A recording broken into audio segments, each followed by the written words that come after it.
Cheers, everybody. Welcome back to another bespoke beer review for the beer connoisseur. That's you. Yes. We got a Tesco beer. Well, Tesco's have brought out a range of beers in reply to the Morrison's beer range what came out a couple of weeks earlier. I haven't done all the Morrison's beers. I'm going to go and switch between the two over the next few weeks. So next week I most probably get some Morrison's beers in the review. So I've got a beer out of the range at Tesco which really kind of like stood out for me. It stood out for me because of the style. We've got, excuse me if I try to pronounce this properly. We have a Vike IPA. It's a collaboration between North Brewing Company and Stillwater, and it is Green Curve. Stunning looking can, as you can see. I love the can. It's already going to go in that cabinet behind us, just the look of it. 6.5% ABV. There you go. Yeah, lovely stuff. Now, Vike, or whatever it's called, is a Norwegian yeast. I'm not too sure if it's actually a wild yeast, like a lambic yeast or whatever, but it's used in Norwegian farmhouse beers, saisons. I've had a Vike beer before, a Vike beer, whatever they pronounce it. Murder me in the comments with the right pronunciation, please. And that was from Brew York, and it was a 10.5% jobby, and I loved it. I really, really did. That's why this one stood out for me. And kudos to Tesco for bringing it to the fore. I don't know whether or not breweries go through, what's the word? Go through types of fashions regarding, is it fashionable to have this style of IPA at the moment? Like in where ingredients are, concerned, is it a fashionable thing from a brewery to produce a Vike IPA, or is it, Anyway, I'm waffling on. This is a beer what stood out for me. Out of the Tesco's range, this is the one I really wanted to give a go. So let's crack this open like we do. Let's see what we get from the ring. It's like, yeah, it smells slightly like vegetation in a way. There's a dankness there, but I'm picking up a slight veggie feel. You must be thinking, what the hell is he smelling? I do. I smell veg, but with a little bit of dankness. You're thinking, Christ, he's been on the bloody magic mushrooms again. To be honest, I haven't had magic mushrooms for a very, very long time, boys and girls. Last time I had magic mushrooms, why the hell am I talking about magic mushrooms? The last time I had magic mushrooms, where me and a mate, we went to a field outside Hellingly, near the mental hospital in Hellingly in Sussex, and we started to fill up our bags with magic mushrooms, like you do, because we were going to go back to his place, make some tea with them. And the copper came, we got caught going over this 5-bar gate. This police car came around the corner. He's just passing. It's just completely circumstantial.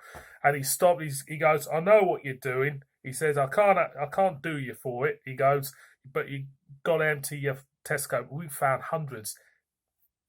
Had to, empty our bags on the pavement and that. So we had to empty them. So told us to go away. So we got in the car. We kind of drove away, like you do. Gave it about 10, 15 minutes before we drove back and just filled our bags again. Went back to his place, made some tea with it. Anyway, I don't know what I'm talking about that for, because we're talking about this beer. So, appearance, it looks absolutely gorgeous. Look at it. I love the look of this beer, for starters. I absolutely think it's going to be a belter. So the aroma, slight sweetness there. You do pick up a slight sweet vanilla note, I would say. Maybe a bit of pear as well. It's like a slight candied aroma, to be honest. It smells lovely, it really does. I'm going to go in, Cheers, everybody.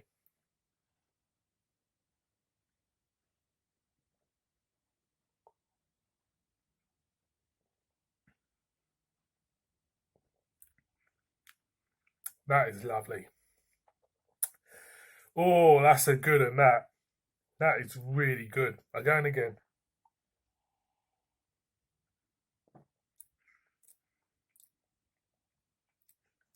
Lovely fruit notes, for starters. Juicy fruit notes. For me, it's a slight hint of maybe apricot and pear in this. Definitely. There's a lovely creamy texture to this beer as well, floating around the mouth. It gives it so much substance. This beer is just really, really nice.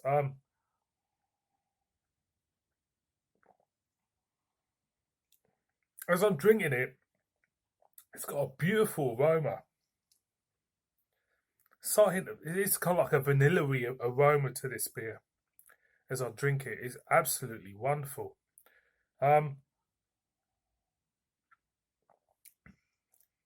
Creamy texture around the mouth, not too bitter. Lovely aromatic vanilla is just to die for in this. Slight pockets of juicy hops, juicy notes, apricot and pear, I think, for me. But the whole ambience of this beer is it's spot on. It really, really is. This one was £3. Well worth £3, I think. This is for me. I'd had the Lost Cosmonauts from North Brewing Company. That was a belter. I prefer this. For me, personal favourite beer from North Brewing Company is this one. I'm a big fan of the style. The beer feels dense as well. Very dense in flavour. Beautiful mouthfeel. And it gets the big thumbs up for me. It is an absolute belter. That is an absolute belter. That is a crack of a beer. Big, big fan. Big fan. One of the... I was slightly critical with Tesco's because they seem to stay with the same breweries. Obviously, because you need to have a brewery which keeps up with the demand of a major supermarket, which is fair enough. I honestly like to see a lot more exciting, different breweries in Tesco's range. But if a brewery can keep up with the demand of a big supermarket but still produce decent stuff like this, then fantastic. Boys and girls, North Brewing Company and Stillwater's Vake IPA Green Curve, that is absolutely gorgeous. It is an absolute banger. Thank you very much for watching this one. Apologies for the story about the magic mushrooms. It's a beer review at the end of the day, and I shall see all of you again on another beer review. In the meantime, look after yourselves, take care and all that jazz. Cheers.